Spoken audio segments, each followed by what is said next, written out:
Kabla mjaungana na EPZA wakati mko TIC, yani Tanzania ni moja nchi ambayo inavutia wawekezaji wengi sana, na inahitaji mfanye kazi kubwa sana kwenye local content. It's not smooth, lakini nawatakia kazi njema, mhakikishe kwamba Watanzania wanakuwa sehemu kubwa ya kufaidika na uwekezaji ambao especially the foreign based investment. Watanzania wasije wakaweka kando.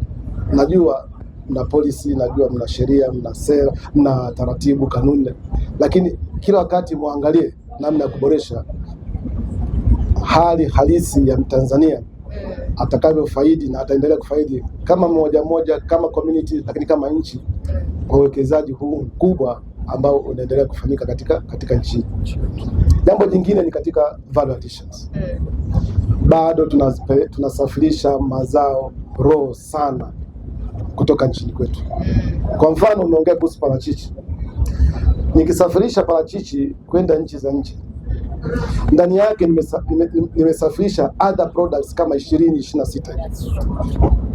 Lakini wewe kwenye taxation system yako una tax parachichi kama tunda, si ndio? Lakini how much wealth do we lose by so doing? Kwa hiyo muangalie, kuna mazao mengi, sio parachichi peke yake, ambayo ndani yake kuna mazao mengi madogo mengi sana. Parachichi ina mazao mengi mno ndani yake.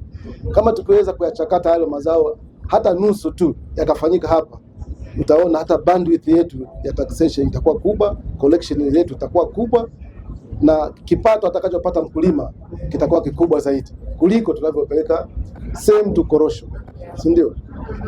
Unaweza kudhani kwamba unapeleka korosho kama tunda la ndani ndio, lakini kumbe ganda la nje likawa na manufaa makubwa sana. Kwa hiyo mnavyoendelea kufanya kupush kwenye investment, lakini pia tuendelee kupush kwenye science, tupush kwenye technology, tupush kwenye innovations. Hivi vitu vitatusaidia sana sisi kuendeleza unene au ukubwa wa bandwidth ya uzalishaji na uchakataji wa mazao mbalimbali ambayo wananchi wetu wanalima.